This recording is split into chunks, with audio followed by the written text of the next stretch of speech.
Well, an executive order signed by President Obama has sparked controversy on both sides of the political aisle. The National Defense Resources Preparedness Executive Order was signed quietly Friday night. It gives the president the power to control U.S. resources in times of war and peace. And this includes food, water, oil, and transportation. Now, some are concerned this could lead to the executive branch having absolute authority over the nation's resources. And others question if this is all in preparation to go to war with Iran. Here is White House Press Secretary Jay Carney's answer to that question at a press conference.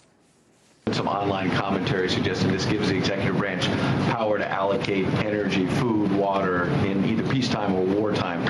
And there are some conservative blogs that are pushing the notion that this suggests the White House is preparing for a war with Iran. Can you explain what this executive order was? Well, I cannot explain that reaction to it. I think it was a fairly standard and routine piece of business. So is this just business as usual, or does it give the executive branch an unprecedented amount of power? To talk more about this, radio host Alex Jones joins me now from Austin. Hi, Alex. Nice to see you. So we just heard the White House they're brushing this off, saying it's not really a big deal. But should Americans be alarmed? Americans should be extremely alarmed. Look at the NDAA, where the president's saying he can secretly kill Americans and have bags put over our head and have us thrown into black vans to disappear forever. Or look at the TSA and the airports groping people. Look at the drones in our skies. Look at Army checkpoints now, the end of Posse Comitatus. What's dangerous about this Cold War era emergency legislation is that it was for basically nuclear war, and it is for the government taking over infrastructure. You notice Carney didn't deny that. He just says this is business as usual. The difference is they're taking that out of the deep freeze and trying to thaw it out. And the president said last year during the Libya war that, hey, I don't need Congress's approval to launch this war. And then 2 weeks ago, they told Congress, the Secretary of Defense did, I don't need your authorization. The president doesn't need it to go into Syria. We'll do it if we want because the UN gives us permission. So we have a president and others saying they take orders from the UN, and they're taking legislation designed for when the U.S. is under a nuclear attack and everything's been destroyed basically. And they're saying we're going to use this in peacetime. So that's the difference. And we see the president shutting down power plants without congressional approval, so his buddies make more money with their power plants that are left on. We see the president nationalizing General Motors, giving tens of trillions to foreign banks. We see the president signing legislation to charge people with felonies if they protest at national security events. All of this is part of an acceleration. It was incremental. Now it's an acceleration towards classical tyranny. And so we would be insane if we weren't concerned about this new executive order. Now, Alex, the justification when this has been similar executive orders in the past when presidents signed them is that they could be used in these special powers can be used during times of emergency. But as you just mentioned, this is special, this is different because it allows the president to exercise this authority in times of peace. So what does this mean? When can the president now use absolute control? Well, the president may try to implement this. It's still unconstitutional. It's still illegal. They can pass an NDAA saying they can kill me and no one ever knows where I went. Literally blow my head off, tie a chain around me, throw me in the ocean. They're saying they have that power. I say it's illegal. I say it's a violation of common law, Bill of Rights, Constitution. But yes, you're right. The difference here is they're saying, hey, we can do this for any economic emergency or anything else, not just during a major world war. And so that's why this is so unprecedented and so incredibly dangerous, and that's why so many people are concerned about it. They just want to bring these powers in and then not have people challenge it. They don't like the fact that they're trying to power grab right now ahead of all these new wars they want to start, and people are standing up and saying if this is wrong, including Congress. Legislation has been introduced by Walter Jones of North Carolina that if Obama launches new wars in Syria or other areas without congressional approval, that impeachment begins. That has not been on any globalist corporate New World Order media here in the United States. Not ABC, not Fox, not CNN. None of them have covered that impeachment proceedings have begun. Look, there's major power grabs happening, and if we don't stand up and decry them, we're all in serious, serious danger. Now, you mentioned war, and when a reporter asked the question if perhaps war with Iran, this is all in preparation for war with Iran, you heard some laughs there, but could that be part of the motivation behind this executive order? Yeah, think about that. Everyone knows that Israel says they're getting ready to strike Iran. There's open discussions of it. They've got special forces and proxy groups blowing up military bases in Iran now. That's on record. And we see the president putting the U.S. on a war footing and signing a declaration that allows the grabbing of the entire infrastructure. That's what it says. And people say, does this have to do with Iran? And people laugh like we're strange because we're actually keeping our eye on the ball. That's the biggest sign there that you know how close we are towards this new war. They're sending Russian troops into Syria. The Russian ships are there docked. All of this, China, the Chinese president 2 months ago said, prepare for war with the U.S. China has never talked like that. I mean, the world is racing towards a giant conflict, and the system doesn't want the people to know about this or to be part of the debate. They want to just say, oh, there's not anything going to happen with Iran. That's crazy that there might be a war. How crazy. Oh, we're saying we'll secretly kill citizens if we want and use the military on them. Oh, it's crazy to not like that.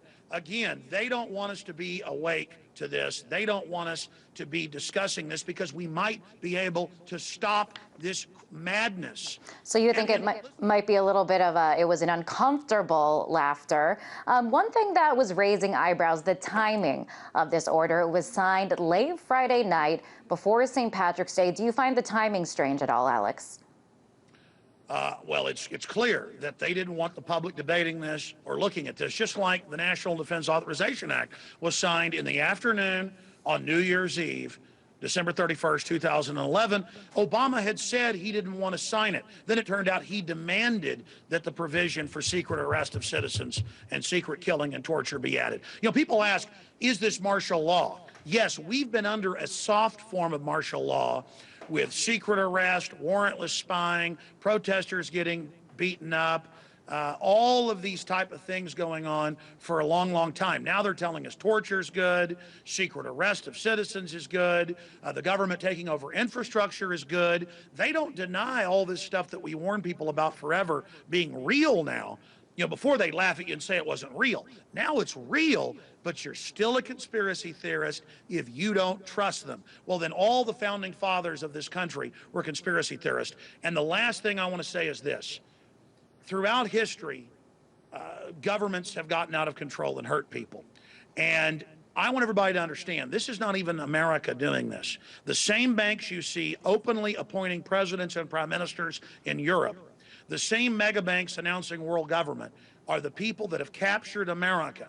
It's these oligarchs that are doing this while they sit offshore playing our nations off against each other. We need to come together against the New World Order global crime banking syndicate and restore our country's sovereignty before World War III is started. And the good news is the military and police and others that I talk to are waking up in droves. And that's why the system's trying to accelerate their takeover and trying to sign these pieces of legislation in the dead of night before a holiday when they think people will be too drunk to notice. Alex, I do want to switch now to another topic. I know you have very strong opinions about this. Also has to do with government expanding powers.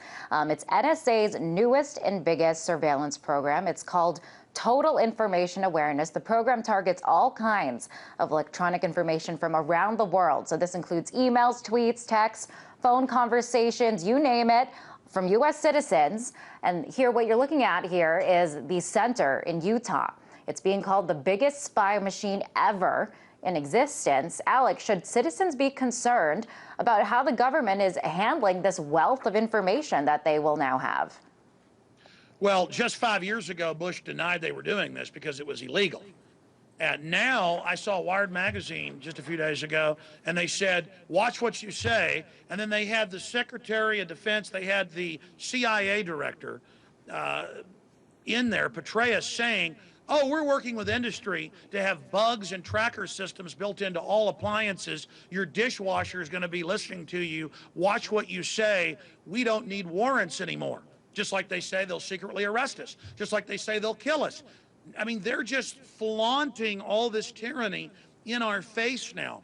The head of the CIA, it's illegal, by the way, to have them involved domestically. Doesn't care. He says, yeah, the CIA is watching you, America.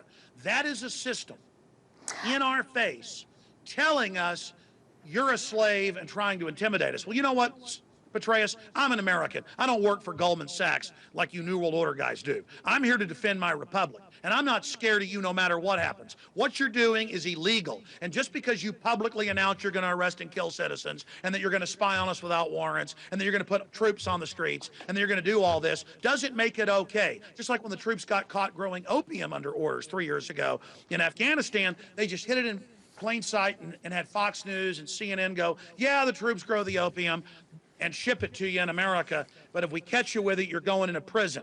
I mean, think about how they hide it in plain view. Yeah, we torture. Yeah, we spy on you. Yeah, we do all of this, but it's no big deal. Get used to it. You know what? We're not going to get used to it. You're indicting and convicting yourselves, globalists, that you're a bunch of un-American traitors, and the people are waking up to what you're doing. You have robbed this country blind of tens of trillions of dollars through the banker bailout. You're trying to conquer the U.S. through financial Alex, fraud. I do want to bring in the justification for some of this.